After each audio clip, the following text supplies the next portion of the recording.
The following program is made possible by a grant from the Electric Cooperatives of Arkansas, your local energy partner. Produced in cooperation with the Arkansas Center for Oral and Visual History. Hello, I'm Roy Reed. And I'm Ernie Dumas. For many years, as reporters for the Arkansas Gazette, Ernie and I covered Arkansas politics and politicians. One of the most enduring figures in the last half of the 20th century is former Congressman, Governor, and Senator David Pryor. As part of an oral history project for the University of Arkansas, Roy and I had the opportunity to talk with David Pryor about his life and career, and we're presenting part of those conversations to you on AETN. This is his political career in his own words, his own thoughts and reminiscences, told in 3 episodes. In this first program, David and I discuss his early life and his years as a United States Congressman. In part 2, Ernie and I cover his years as governor of Arkansas. And in part 3, Ernie and David discuss his 18 years in the United States Senate. And now, part 1 of Men and Women of Distinction, David Pryor.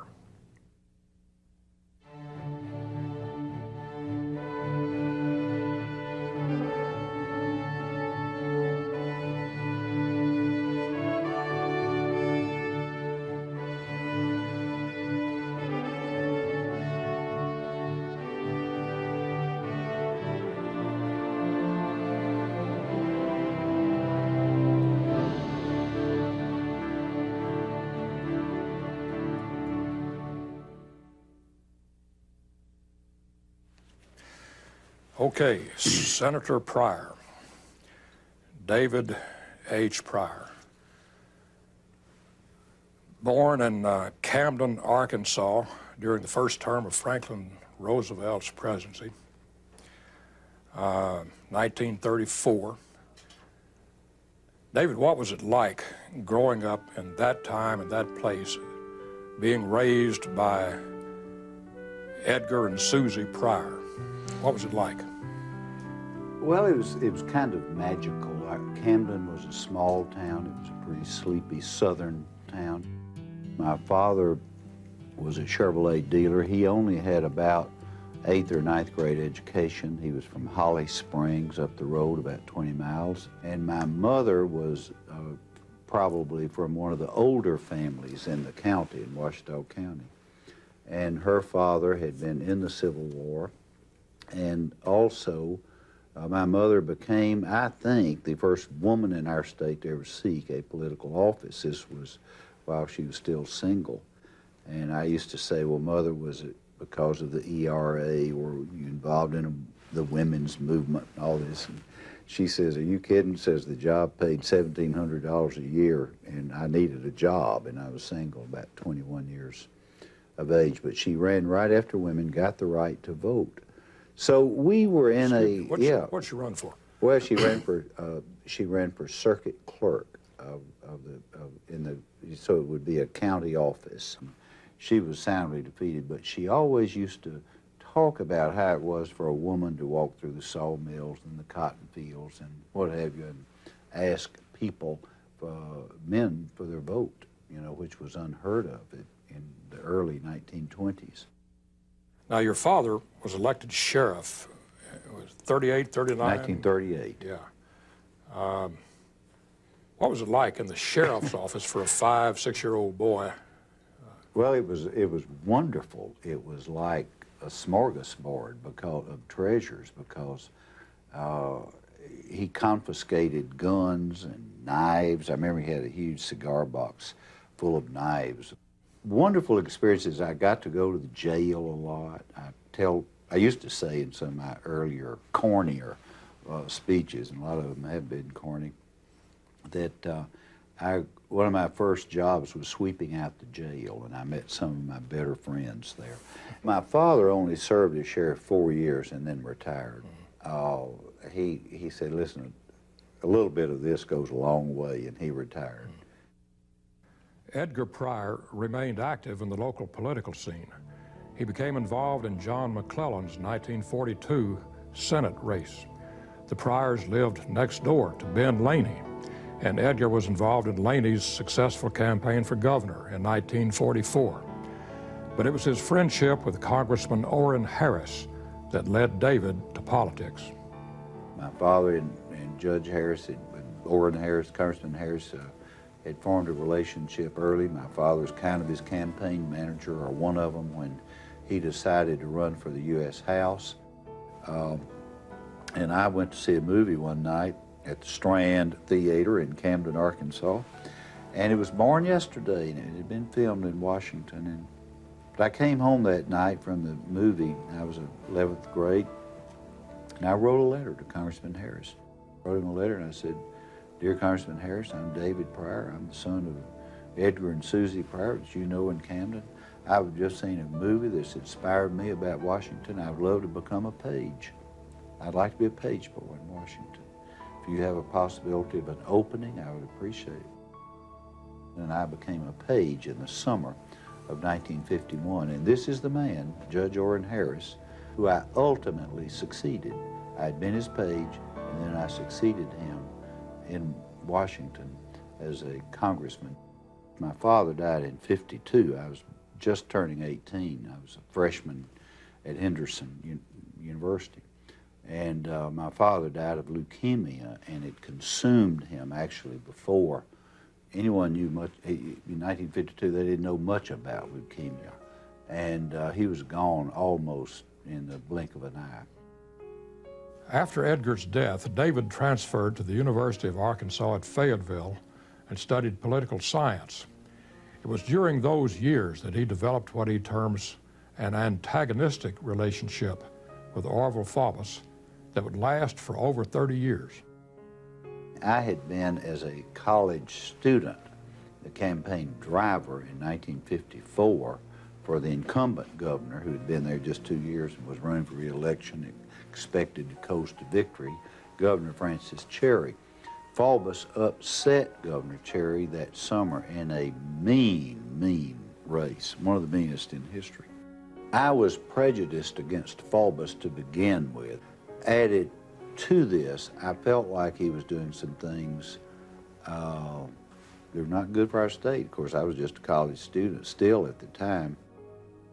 Barbara Lunsford from Fayetteville, the two of you had met at the university, I believe. Mm-hmm. You got married and started a newspaper the same season. Did both of these enterprises prosper? The marriage prospered.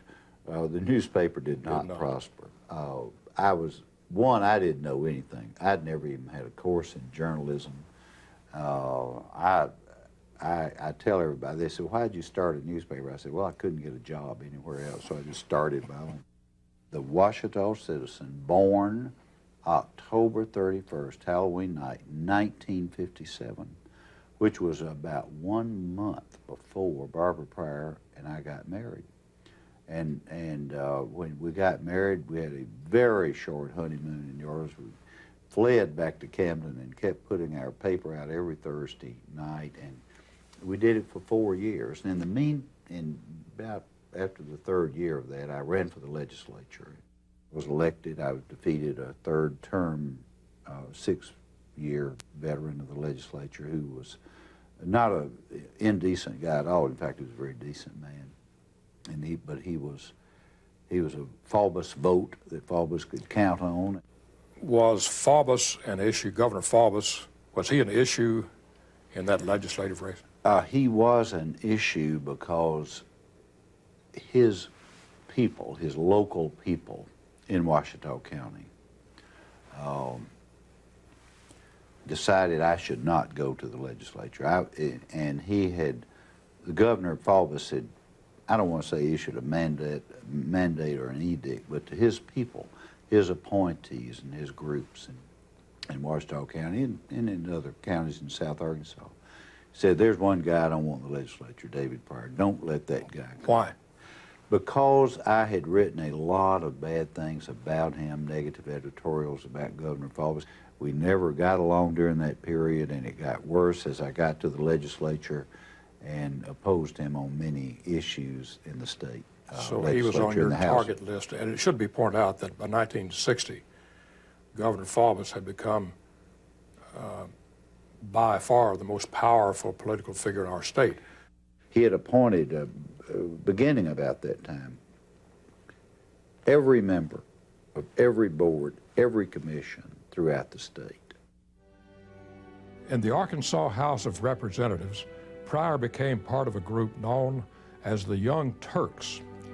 These were legislators opposed to the old guard, meaning Orville Faubus and his cronies. I introduced legislation to require the county judges to take competitive bids on purchases.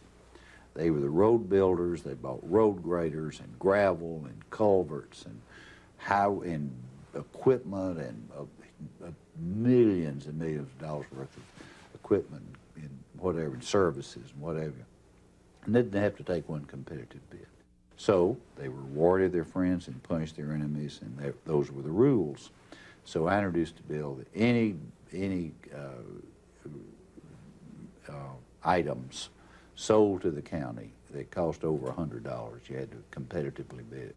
Orville Faubus said to me, he said, David, he said, I'm going to get in a lot of trouble if I do it. He says, but if you can pass that county judge's bill on competitive bidding, he said it's something they ought to do. He said, if you can pass it, and I don't think you can, I'll sign it. Well, I passed it, and he signed it. It was interesting how they did it. They didn't want me to get credit for it. This is kind of power they had. So they had another legislator who was a great friend of theirs introduce the same bill, and it was his name on the bill that was signed. It wasn't mine.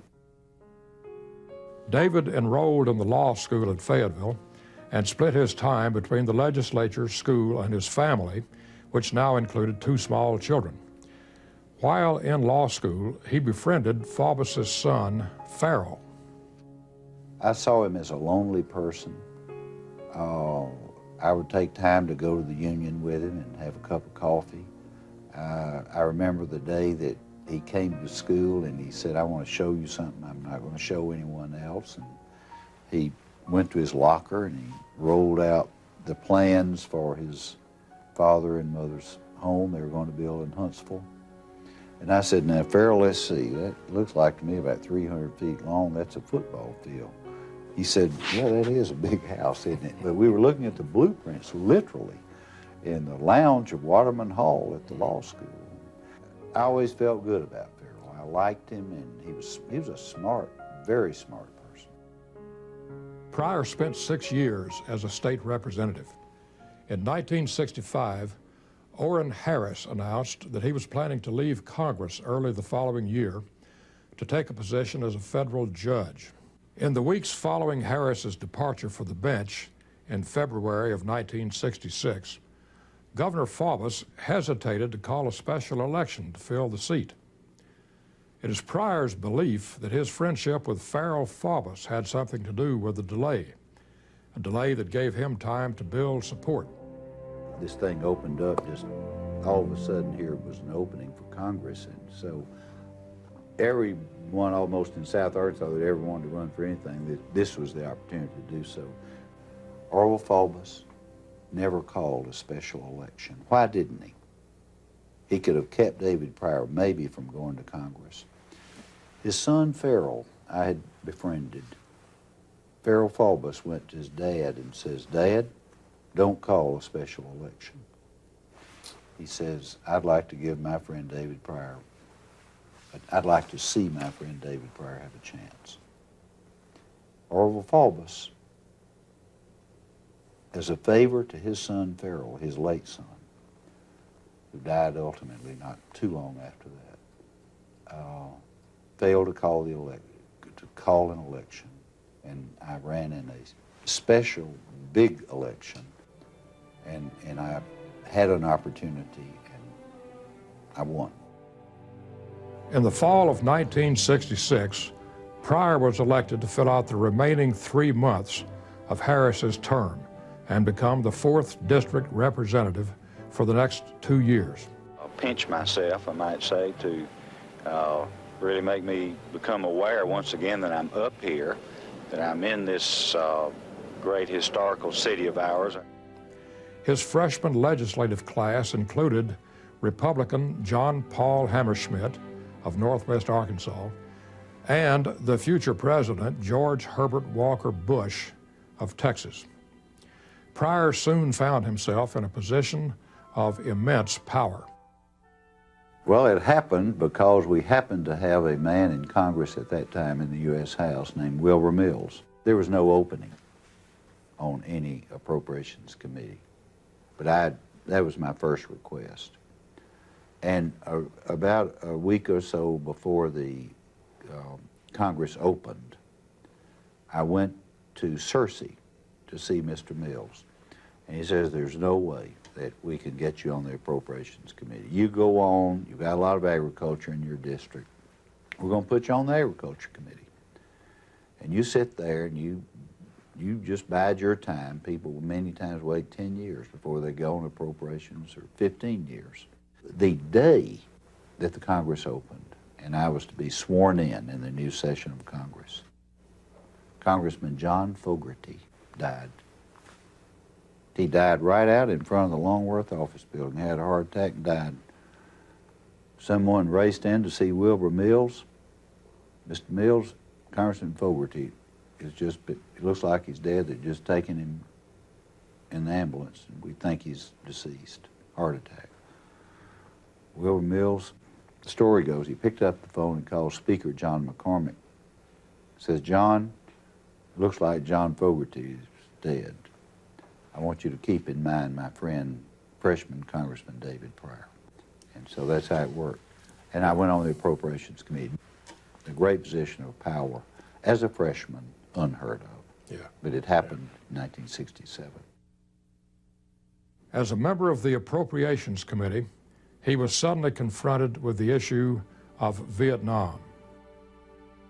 I had never really heard about Vietnam. I didn't know much about Vietnam. You know, Vietnam was somewhere way off on the other side of the moon. I didn't know what they were really talking about. We were all worried about Russia, you know, the Soviet Union, the big bad bear and all that. That's where our worry was.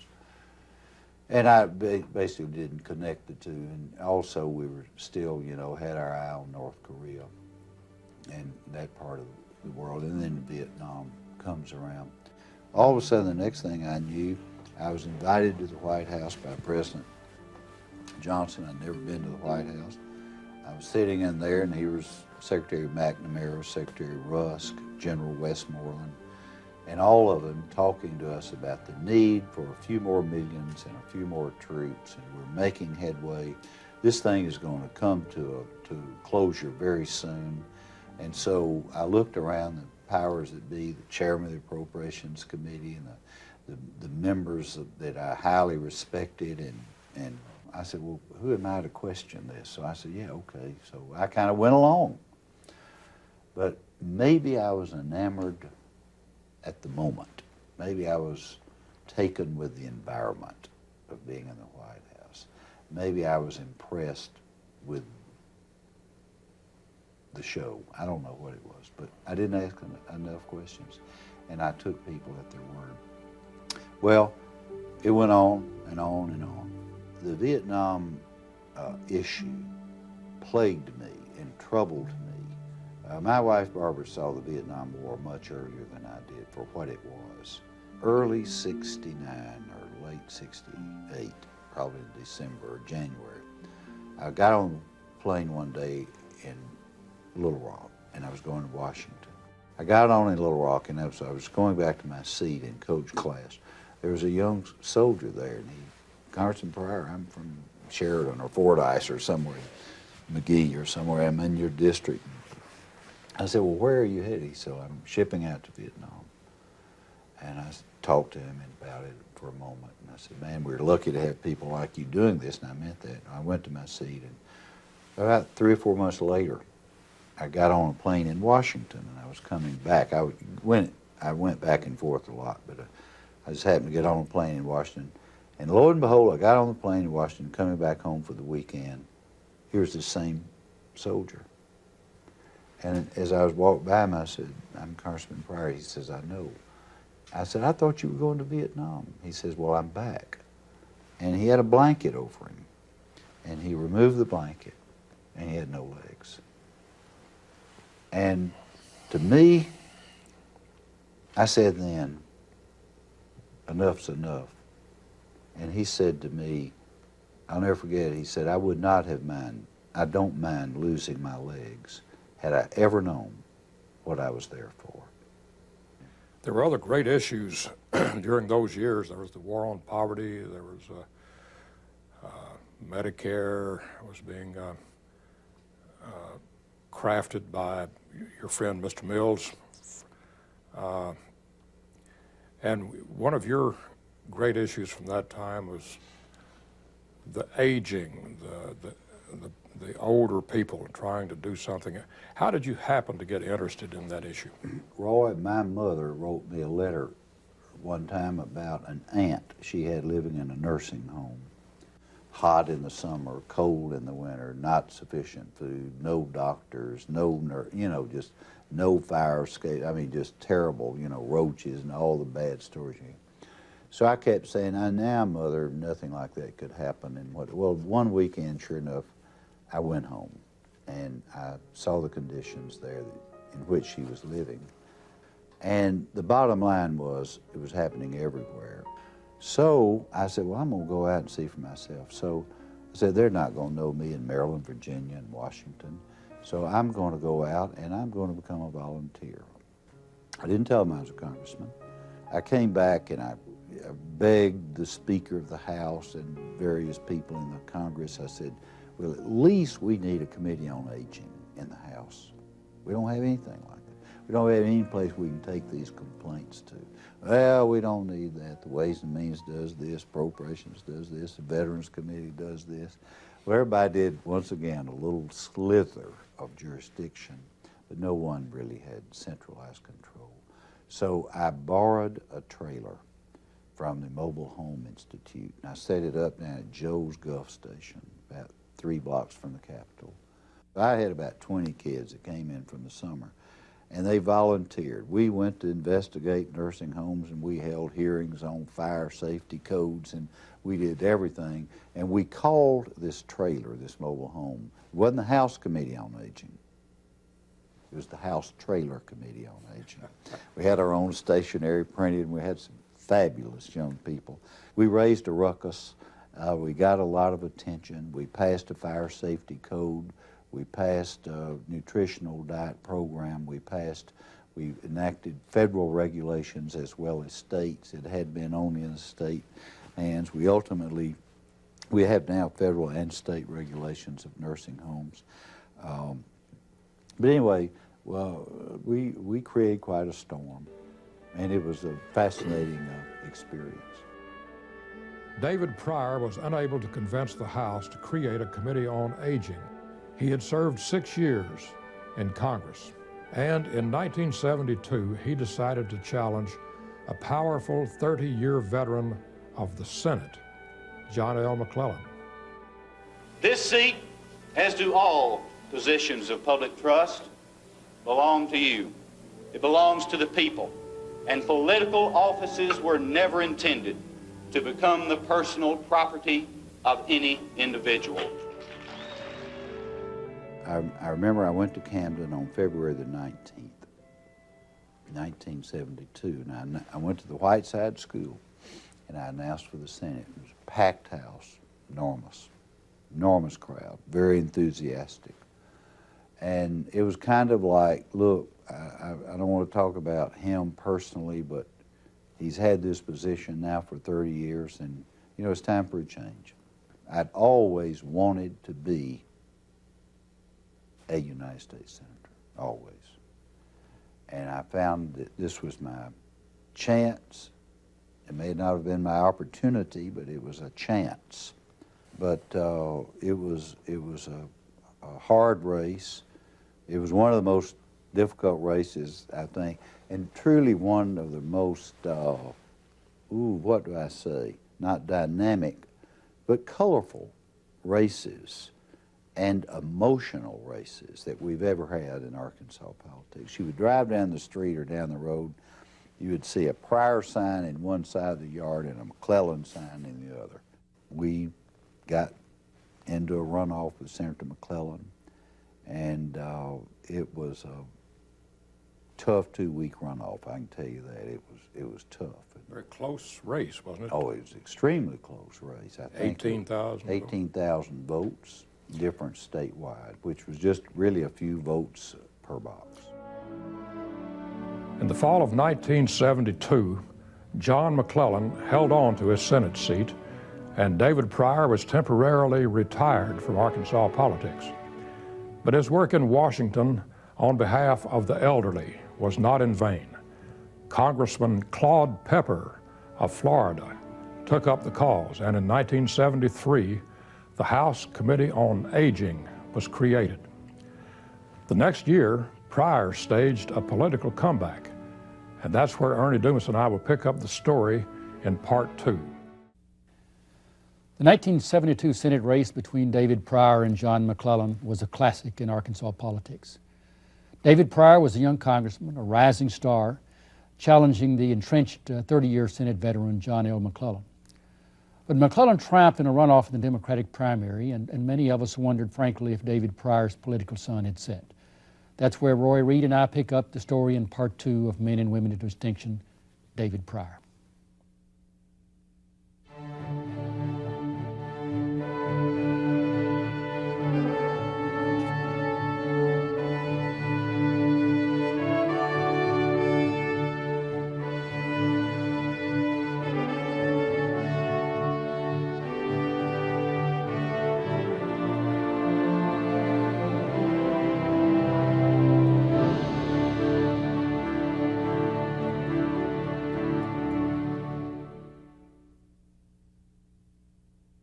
Senator, let's first go back to the 1972 campaign against John McClellan, and particularly the election night.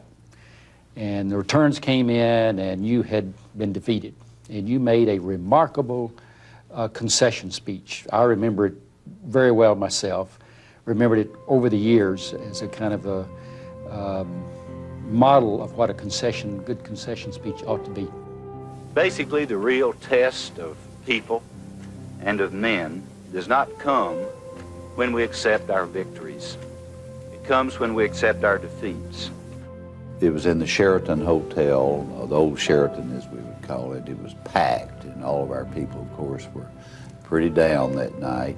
I knew I had to say something positive, one for them, those people who worked so hard in that campaign. I don't remember much about this speech except that I did congratulate Senator McClellan. He was my elder, he was the senior, and I did want to show that respect to the Senator and to his people. In Arkansas, people, I think the voters don't look at you as to how you win. They look at you as to how you lose. And I knew I had to be a gracious loser or a magnanimous loser. You know, Dale Bumpers, who not only is a friend, mentor, and what have you, I remember something he said many, many years ago, and he says, just remember one thing. He says, you'll never get hurt by being magnanimous. And I've always thought about that. In early 1974, Arkansas's popular Governor Dale Bumpers decided to challenge Senator J. William Fulbright.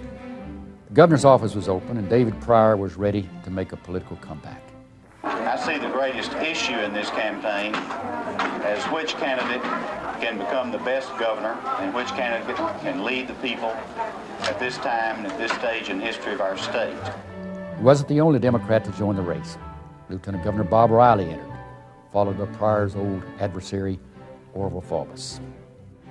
For a long time, I didn't have an opponent. We went right up close to the deadline, and Faubus hung back, and Bob Riley was tentative and I wasn't sure if he was going to announce or not, but the race was a strange race. There weren't any real issues. Bob Riley was not an issue. I mean, he was a guy that everyone loved. He had been a good lieutenant governor.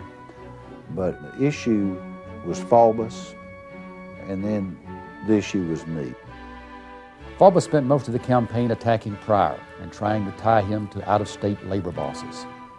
But by 1974, the support base that had kept Orville Faubus in office for 12 years had disintegrated. And you defeated Orville Faubus in the Democratic primary. And I think on election night, or maybe it was the next morning, you placed a call to Mrs. Frances Cherry in Washington. Why did you do that? And if you could give us a little background about Ernie Cherry. I'll even add a little bit. Election night, 1974. I'm in my acceptance speech for the Democratic nomination. That night, I did a thing that I will always regret. I told Governor Cherry the night I drove him home from the governor's mansion. Here I was, a 20-year-old kid, and I'd been his driver. And Faubus had upset him, and I'd lived with the Cherry family just about all that summer. And driving him home, and he was in the back seat, bewildered and shocked and sobbing, and I drove him from our campaign headquarters downtown out to the governor's mansion, and it was about 1 o'clock in the morning, and here I was, a college kid, and the governor of Arkansas was in the back seat. This is 1954. 54. Faubus had just defeated him. Hot primary, hot night, and we were in that old Oldsmobile. And I said, Governor, someday I'll settle the score. I'll help settle the score with this man Faubus. Well, here in 1974, I so-called, in some respects, settled the score, and I got up that night to make my little acceptance speech, and I said, you know, 20 years ago or so, I promised Governor Cherry that someday I'd help settle the score, and I've settled the score. I shouldn't have done that. That was a bad statement. It looked like I was full of revenge. It was a vengeful statement. I should have simply said, I thank all my supporters. I congratulate Governor Faubus and Lieutenant Governor Riley, and gone on about it. But it looked a little mean and vindictive and vicious, but it wasn't one of my best moments. I was not very proud of that statement. In 1975, January, when you're about to take office, Dale Bumpers has been governor for 4 years. He had raised taxes. It had been a period of great prosperity in the country, and the state was covered up with taxes, and Dale Bumpers could not spend all the money. And then all of a sudden in 1974, as he's about to leave office and you're about to come into office, he calls the legislature in session and spends all the money. At about the same time, the economy goes into the toilet, and you become governor. There's no money, and the economy is in terrible shape. What kind of frame of mind did that put you in preparing for office? I was really, really perturbed. I met with some guys like Jody Mahoney and others preceding that session, and I never will forget when some of them started telling me, in fact Julian Street was one who said, you know, you're not going to have any money to spend. I said, what? I said, I thought we were doing pretty well. He said, no. Says the recession is just hitting Arkansas. And so I called up then Governor Bumpers. In fact, I was off on a fishing trip. And I called him up and I says, Dale, for Pete's sake, if you've decided to call the legislature into session and you're going to start spending money, and I'm not going to have any, don't leave me with just a little bit. Spend it all, because I want to be able to say, I don't have anything. Otherwise, if you leave me, say, $5 million or $10 million, I said, I'm going to have every group wanting that little bit of morsel that's left. Well, they pretty well spent most of it. I don't think I was left with anything, really. But that was all right. It was a tough time, and for about a year and a half, we had, I hate to use the term muddle along, but we tried to be very cautious about the programs that we had to. We didn't have to really eliminate anything. We just couldn't expand much. We sort of held our own and held our ground. I've coined the phrase, and once again, it was a little bit too cute, but even T-shirts came out shortly after that press conference. I said, we're poor but friendly, and that kind of stuck with us a while. It took really about 2 years into my second term when the economy sort of got going again. Faced with terrible economic conditions, David Pryor's initiatives in his first term as governor included constitutional reform and the passage of the Equal Rights Amendment, but both failed.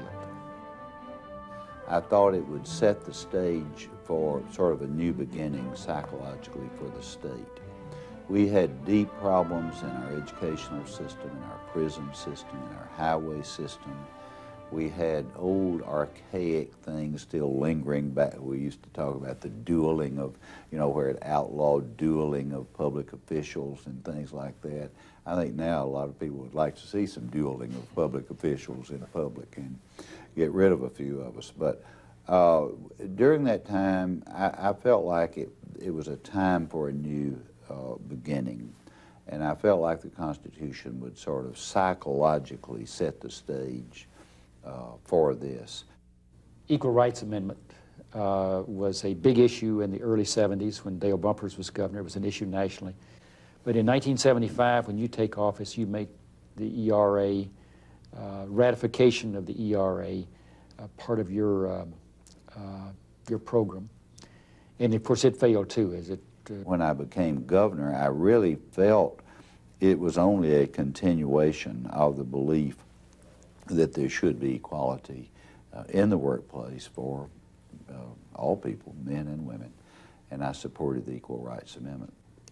A lot of groups crystallized in opposition to the ERA, and they scared people to death with what would happen in America and in Arkansas should the Equal Rights Amendment pass. Why, we would have unisex bathrooms. If a woman wanted to come and take a shower with the men, that would be legally acceptable. I mean, all of these things.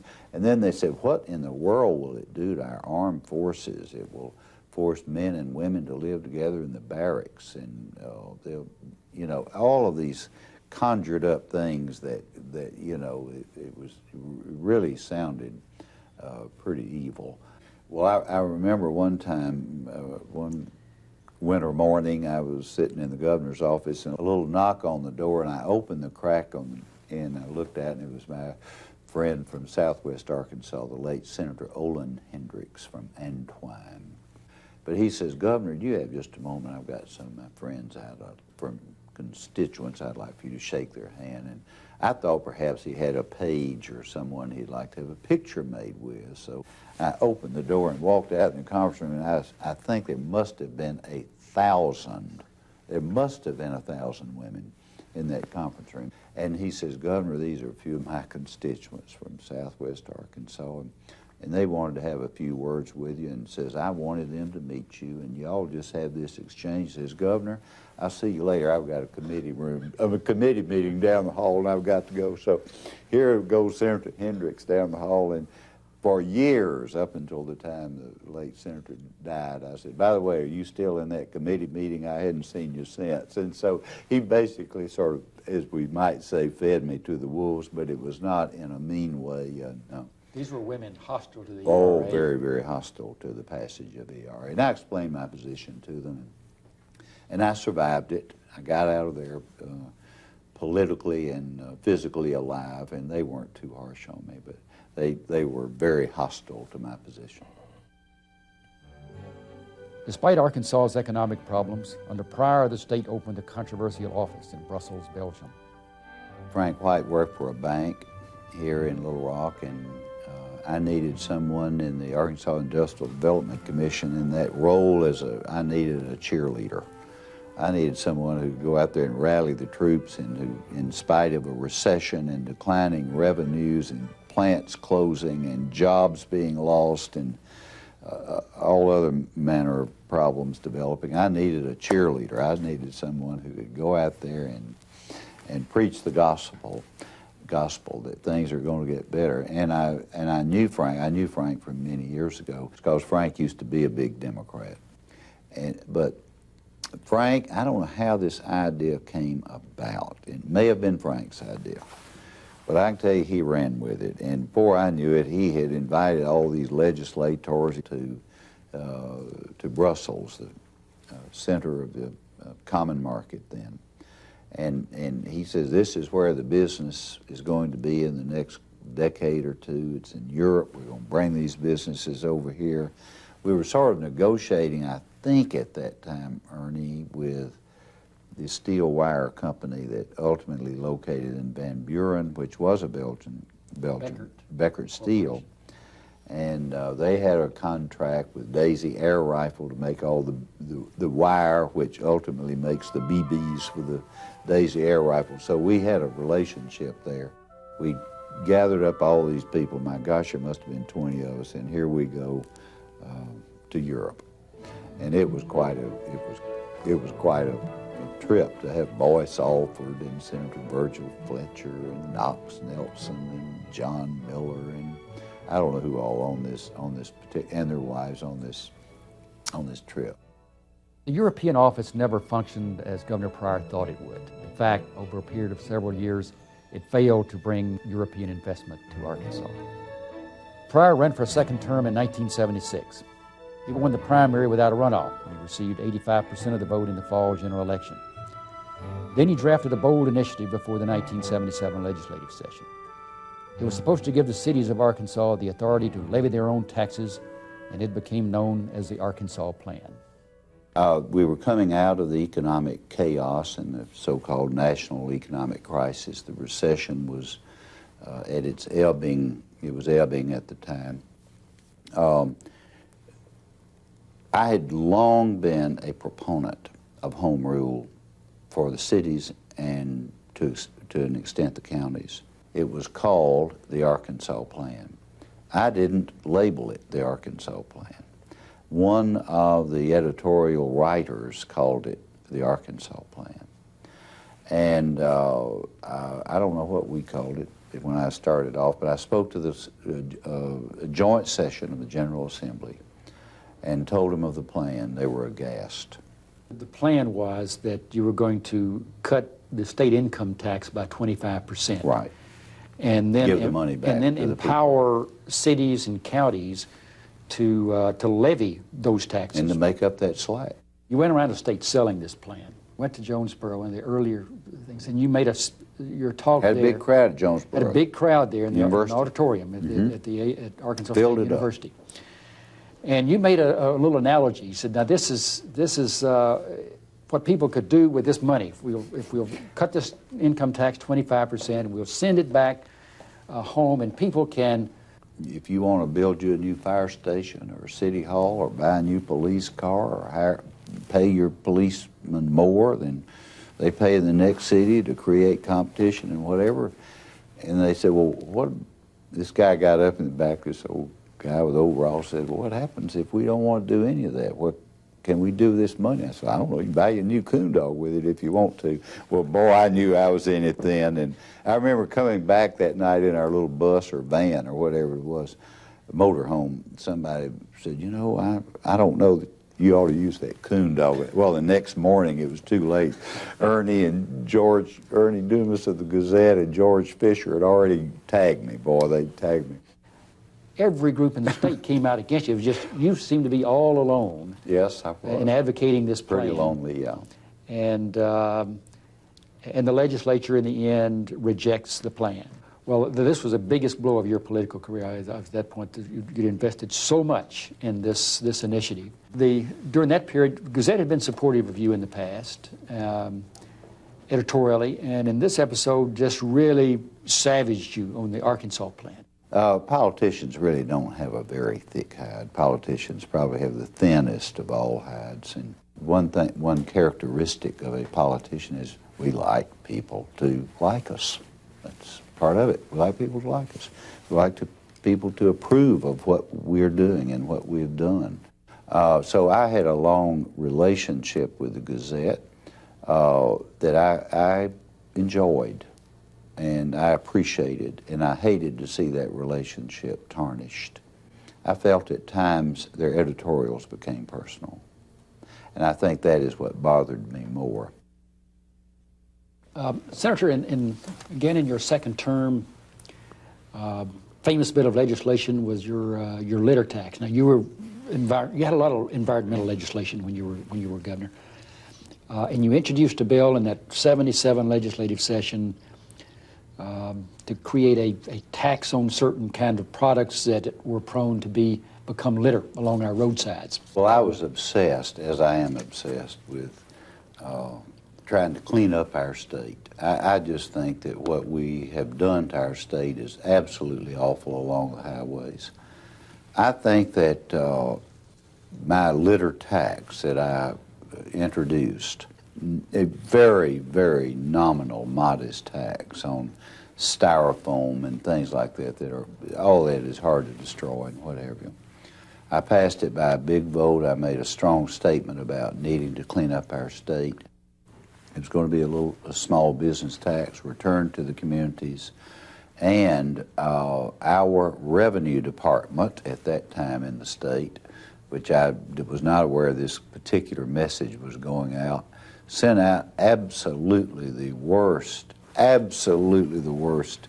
postcard, I guess, notifying the business owners and citizens about the litter tax. It was almost like this: dear Arkansas citizen, if you own a business, you have the possibility of going to prison for 5 years unless you pay block X, Y, Z, whatever. Well, the state went up in uproar. I mean, it could have been a very nice, easy way to have phrased it, but the phraseology could not have been worse. The state went in uproar. Editorials were written about the Gestapo coming in and doing all this stuff. And finally, we had a special session of the legislature to repeal the litter tax. Let me ask you about one more legislative initiative of your second term, and that was government building.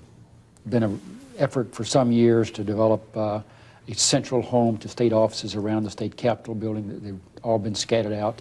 Part of the revenue office would be over in someone's building, and part would be over here. And then the insurance building, you would have the insurance commissioner owned by a major insurance company, and the commissioner would be housed in their building. They'd be getting a reduction in rent, and it was a terrible hodgepodge of potential conflicts of interest and a terrible situation that had been built up over the years about how we went about housing various state offices and agencies around.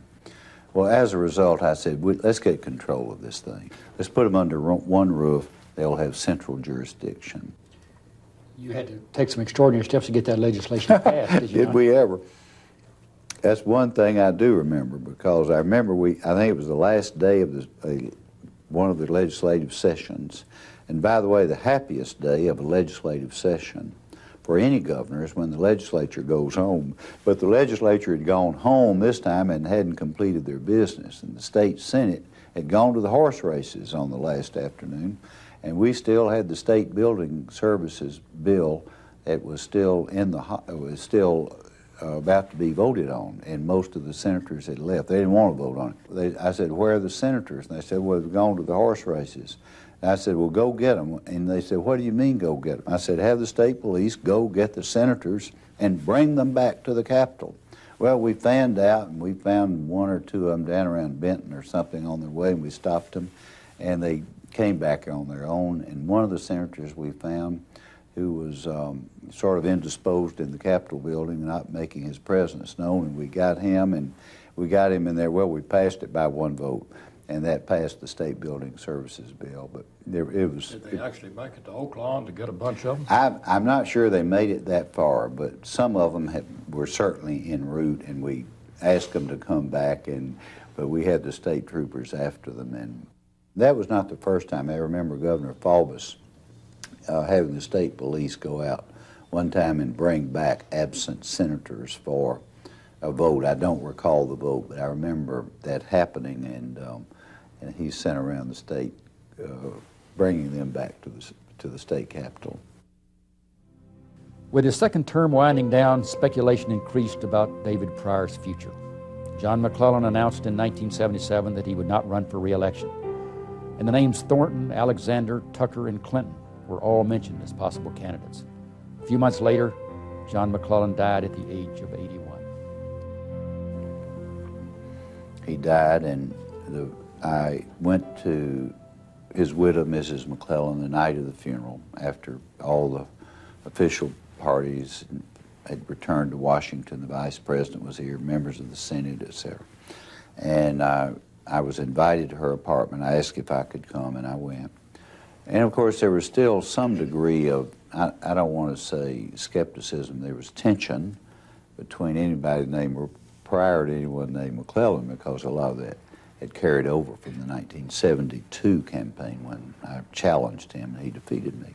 And I went to see Mrs. McClellan to ask her, because he had about a year and a couple of months remaining in his term, I simply asked her if she would like to be appointed to the Senate for that period. And she says no, she wanted to move away from politics. She wanted to get affairs straightened out in Washington and then move on to North Carolina to be with her family there. I told Norma McClellan, I said, you know, I hope I did not, let's say, hasten the senator's death, you know, by that race. And she's old, no, you added years to his life, because he loved to talk about that last victory that he had. He was an old warrior man. I mean, he was a tough warrior. But she said that added, he savored that particular victory because it was his last battle, his last campaign, and she was pretty frank about it. Pryor chose Newport lawyer Canister Hodges to fill out the remainder of John McClellan's term. In his 4 years as governor, David Pryor was unable to pass many of his initiatives, but he was able to keep the state on an even keel during some of the most difficult economic times in the last half of the century. Pryor entered the 1978 Senate race, and that's where we will begin Part 3. In February of 1978, David Pryor announced his second bid for the Senate. He had left Washington 6 years before as a congressman, but hoped to fulfill a lifelong dream to be a United States Senator. He won that Senate seat and held it for 18 years, serving under 4 presidents, including one from his home state. Join us now for Part 3 of Men and Women of Distinction, David Pryor.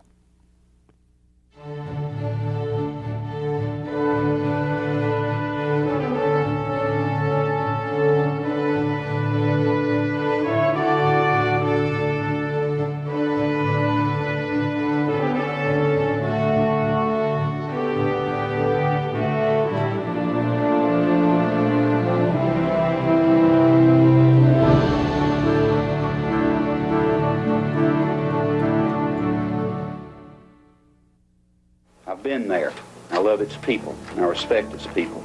And I share the hopes that we have for tomorrow and the challenges that we must express together. Ever since I was, I guess, a child growing up in Camden, I had always wanted to be a United States Senator. I don't think there was any question whether I would get into that race. Senator McClellan died in 1977, and probably in November. We had sort of political dynasties that, you know, the Millses and the Fulbrights and the McClellans and what have you, but this was an opening and I knew I had to move. Jim Guy Tucker, a congressman from Central Arkansas, one of the rising stars of Arkansas politics, former Attorney General, he decides he's going to make the race. Ray Thornton, who is the congressman from South Arkansas, gained a lot of fame as one of the heroes of in the Judiciary Committee during the Nixon impeachment hearings. We had an Attorney General at that time, Bill Clinton. There was speculation that he might join this race as well. You know, that was part of the drama of that season, was that even you've got these 3 giants clashing, but that we might get a 4th, this young Attorney General Bill Clinton. I had to go over to Hot Springs, and I can't remember what was happening there. I think they were, if I'm not mistaken, they may have been dedicating Magic Springs, the new theme park. And I was going to go over as governor and cut the ribbon or do something about it. I think it was Magic Springs. And I asked Bill Clinton, then the Attorney General, I said, how would you like to ride over to Hot Springs? Maybe I knew he was going over. And I remember that then Attorney General Bill Clinton and we sat in the back seat, and we talked about our respective philosophies of government and life and what we might do the next step. And I told him that I was going to run for the Senate. I think he said, well, if you're that certain you're going to run, I may look at something else. And then he says, I think he said, what would you think about me running for governor if you're leaving the governor's office and running for the Senate? I said, if you play your cards right, you can sit in that governor's office and you can break Orville Faubus's record. You might even be governor for life, who knows? Well, in the first primary, the preferential primary, the vote came out almost nearly a three-way tie. You led the ticket, I think maybe with 35%. I forgot what the figure was. Jim Guy Tucker and Ray Thornton in a virtual tie for second in the runoff spot. Bill Clinton ran for governor as he followed through on that conversation and ran for governor. So in the runoff, did he help you in that runoff? I mean, Jim Guy Tucker, I think, was always concluded that Bill Clinton secretly helped you in that runoff and worked against him. And I think that was part of the source of the bitterness between those two politicians. It's so interesting. That's an interesting question, because I have a feeling that Bill Clinton and Jim Guy Tucker, who were more in the same age category, I was a little bit older than he. I think that they kind of grew up in Arkansas politics, kind of feeling that eventually they may clash. So the rivalry between Bill Clinton and Jim Guy was something that I never had with Bill Clinton and David Pryor. I never felt this rivalry with Bill Clinton. I don't think he felt it from me. And when we got in the runoff, a lot of people said, I think, well, this guy, Jim Guy Tucker, is going to be a threat to Bill Clinton down the way, and we need Pryor. He's not going to be a threat. Or maybe they said we can knock him off in a few years a lot easier than we can knock off Jim Guy Tucker because he may be president. I mean, he was a mover in Washington. He went on the Ways and Means Committee his first term, which is unheard of, and he was really he was a star in Washington during his first couple of years there. After beating Tucker in a runoff, Pryor then won the general election with a whopping 76%. In many states, there's a rivalry between the two senators who represent it. That was not the case when David Pryor joined Dale Bumpers in Washington in 1979. The two developed a close professional relationship in the Senate, and also a close personal relationship as well. Together, they became a powerful voice for Arkansas. This state was so fortunate to have a man like Dale Bumpers to serve us as a governor and then to serve as our senator. And no state has ever produced a more unselfish public servant than Dale Bumpers. Jimmy Carter was president when you were elected to the Senate, so you served 2 years under Jimmy Carter. I had an okay relationship with President Carter, but it was not close. He was a pretty distant sort of a president. The economy was awful. It was in the pits while he was president. Inflation was 21%. I had just moved to Washington. I was financing a house, and it almost took me under trying to buy this house in Washington, and it was a pretty hard year and a half. But I think he will go down as a good president, as a solid president, and he's been such a remarkable past president with Habitat for Humanity. He gives of himself. He has the Carter Center in Atlanta. He's very much of a humanitarian, and I think he will go down as a very, very sound, good president who tried to do his best. As a senator, David Pryor rekindled his interest in helping older Americans. He also began to take a keen interest in curbing government spending and spent several years opposing the Pentagon on defense contracts. In 1980, California Governor Ronald Reagan was elected president. Pryor's commitment to curb defense spending continued throughout the 8 years that Reagan was in office. He quickly gained the reputation of having the highest anti-Reagan voting record in the Senate. We're the world's greatest manufacturer of weapons. We're the arms merchants of the world. The United States is. It's not Afghanistan, it's not Pakistan, it's not India, Japan, or Russia. It's us. We're the #1 arms merchants. We have our own selves to blame for a lot of these terrorists over this country getting control of munitions, and all the stuff that we have manufactured on our soil and sold to them.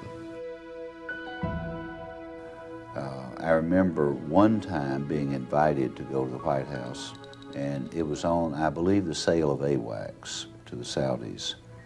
And it was a hot issue. There was 1 or 2 votes in the balance, and somewhere one of his advisors at some time said, you know, this Senator Pryor might be a swing vote. He may not have made a public statement on it yet. So I got a call, and I went immediately to the White House, and we sat down, and he said, I really hope that you'll vote with me on the sale of the AWACS to the Saudis. And I said, well, Mr. President, I just can't do it. And I really am flattered you would have me down here, but listen, I know how this is. You need some votes, and it's just a matter of hours before they vote. And said, don't take any more time with me because I have to be on the other side on this issue, and I'm sorry. But I'm very grateful for your interest in me. Pryor also fought to halt the production of nerve gas, even though it meant losing jobs for people in Arkansas. I was trying to curtail and stop the production of further nerve gas. Believing we had enough nerve gas in storage to kill every man, woman, and child on the face of the earth 500 times, we were still wanting to produce more because it would produce jobs. I knew in Pine Bluff they wanted those jobs. I said, look, I've been with you on your highway program. I've been with you on your trying to get the railroad tracks removed from Pine Bluff, the city. I've been with you on your public housing. But there's an issue I can't be with you on, and that's nerve gas. I can't support it. And I want you to know it. I want you to know it in advance. You may want to oppose me for it. You may want to vote against me. Write me bad letters. But I feel I can't vote. I can't support you. I know you want these jobs. I'll do everything I can to find other jobs to make up for that loss, but I can't support nerve gas. Politics and government are not about numbers and charts. They're about people, our needs, our dreams, and that balance which addresses our highest hopes. In 1984, both Pryor and Reagan were up for re-election. Pryor's Senate voting record led the Arkansas Republicans to believe that he could be beaten. Republican Congressman Ed Bethune of Little Rock challenged Pryor in the general election. It was the first real chance Arkansas Republicans had to win a seat in the Senate this century. I did not think that Ed Bethune would oppose me, but he did. Reagan was very, very strong during that period. And Ed Bethune was very close to the Reagan philosophy and very close to Reagan himself. It was a hard race for me. My mother died in February of that race, and it was a hard time for us, and we just kept on going, and it was hard, but we were successful. We've got to also keep in focus and keep in mind that for the elderly person in America, the cost of buying prescription drugs is the #1 out-of-pocket health care expense. So I hope we will keep that. You carried on speaking of your champion for the elderly, you carried on a running war over the years with pharmaceutical companies over drug pricing. I did everything conceivably I knew how. I held hearings in Washington. I chaired the aging committee. I pled, I begged, I cajoled, I offered amendment after amendment on the floor of the Senate. I met with the CEOs, the top CEOs of Merck and Pfizer and Johnson & Johnson. I met with the top CEOs of the pharmaceutical companies, and I said, listen, you give us the same prices you sell the same drugs for in Canada and Great Britain and Mexico and whatever, and I will go away. You won't have me to worry with anymore. I'll be satisfied. Because they buy in those, our drug companies sell 60% lower in these other countries than they sell to us. We give them tax breaks. We give them research and development grants. The pharmaceutical companies beat me. I wish I could say I'd won. I didn't win. In 1989, Reagan left office. His successor was a man Pryor had met as a freshman congressman in 1967, George Herbert Walker Bush. George Bush, as I recall, was the chairman of the president of the newly elected Republicans.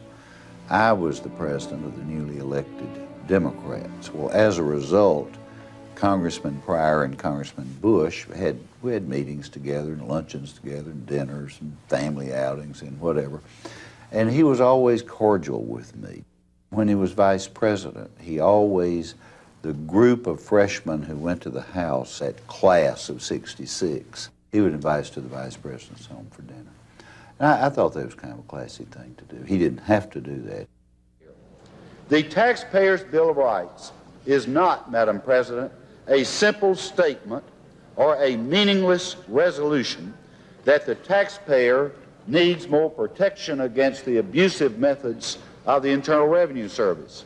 We passed the first Taxpayers' Bill of Rights in 1988, first time ever in the history of the Internal Revenue Service that the Congress had passed rights for taxpayers. Usually they were to broaden the authority of the tax collectors and to heck with the protections for the taxpayers. What got you into that issue? Was there some incident? Yeah, I think over the years I was on the ethics committee, and I kept seeing, and I was on the inside of this, I saw detailed reports of the FBI and the Internal Revenue Service and things about what they were doing to people and private citizens and surveillance, and I saw them seize small businesses when, if given a chance, they could have worked their way out and paid their taxes. I saw them seize the trucks of electricians and plumbers, and that was their office, that was their means of business. The IRS would seize them and basically destroyed their right and opportunity to make a living and to earn a wage for earn a living for their families. And I said, we've got to put this thing back in balance some way. And so I enjoyed working on those issues. His tax reform packages sailed through the Senate, and his popularity at home soared. Pryor was reelected in 1990 without opposition, but his work in the Senate Ethics Committee became more complicated as he began the Keating 5 case.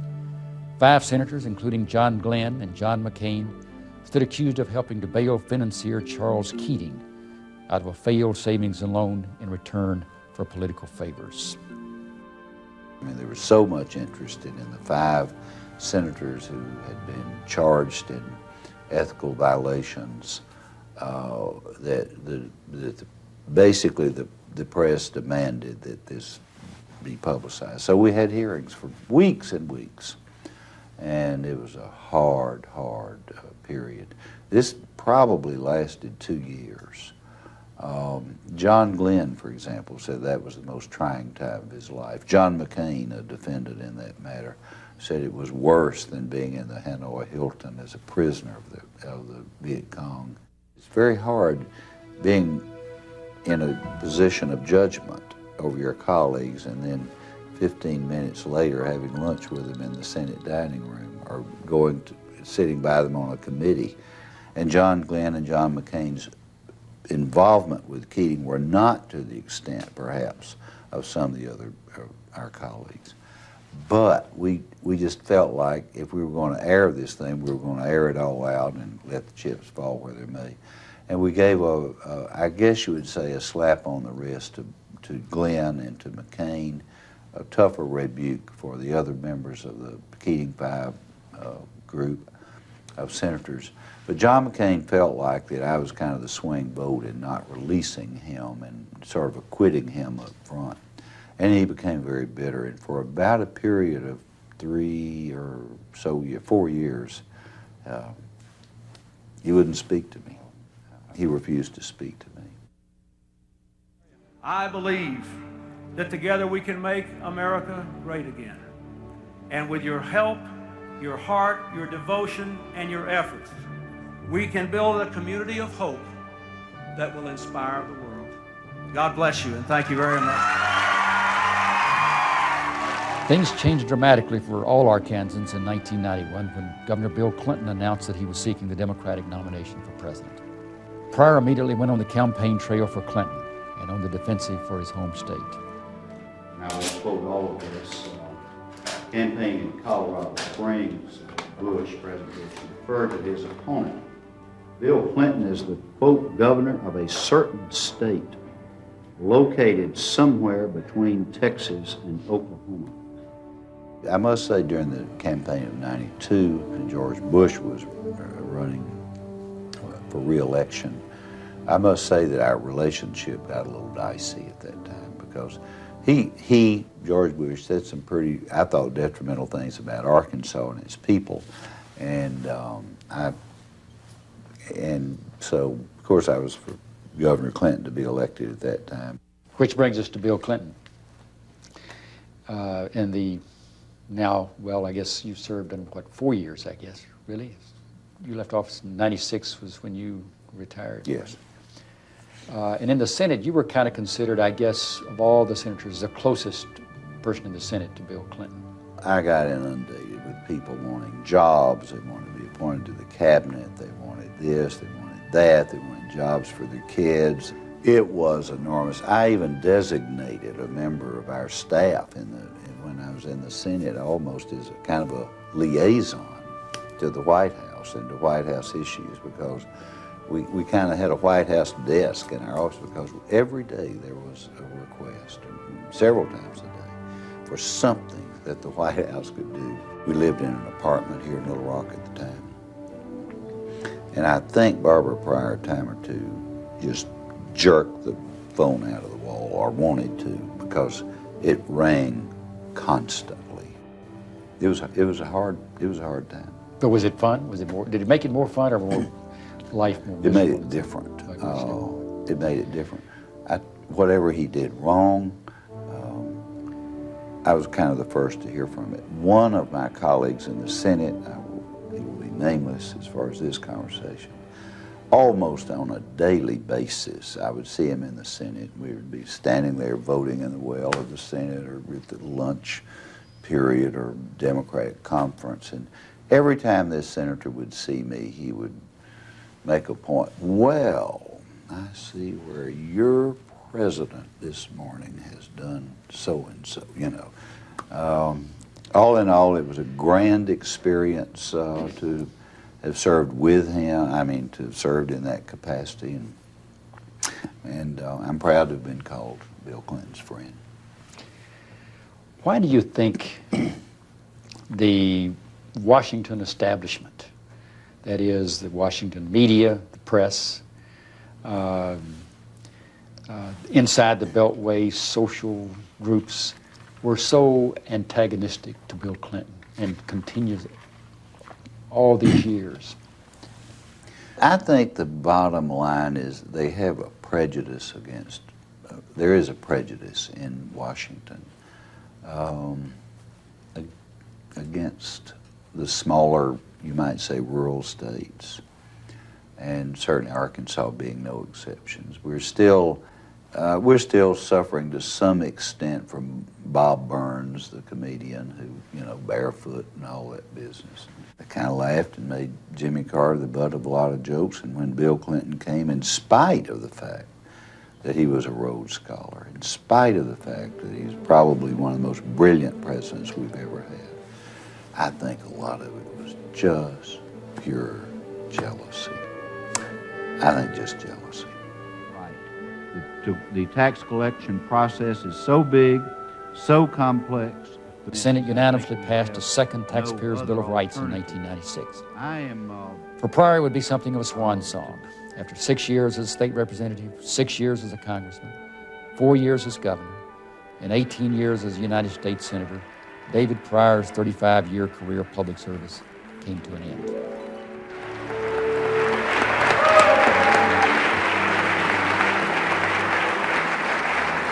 I have been so fortunate not only to serve in the Senate for 18 years, but to have the opportunity to serve with my best friend as my colleague.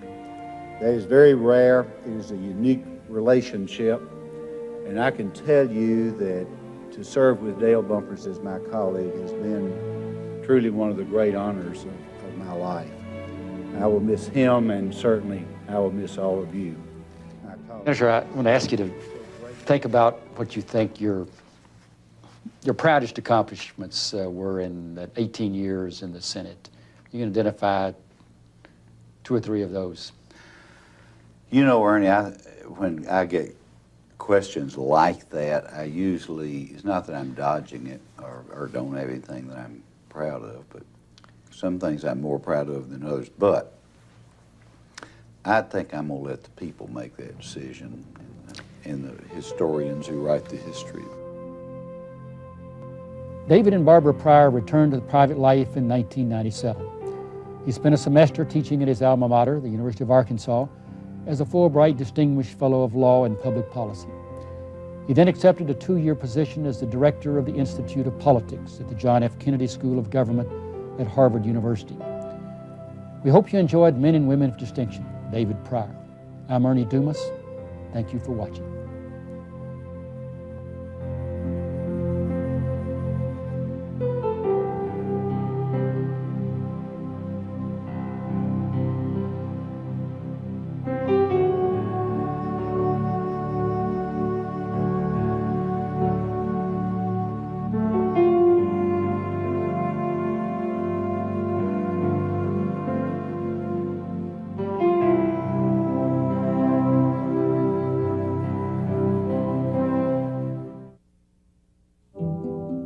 This program was made possible by a grant from the Electric Cooperatives of Arkansas, your local energy partner.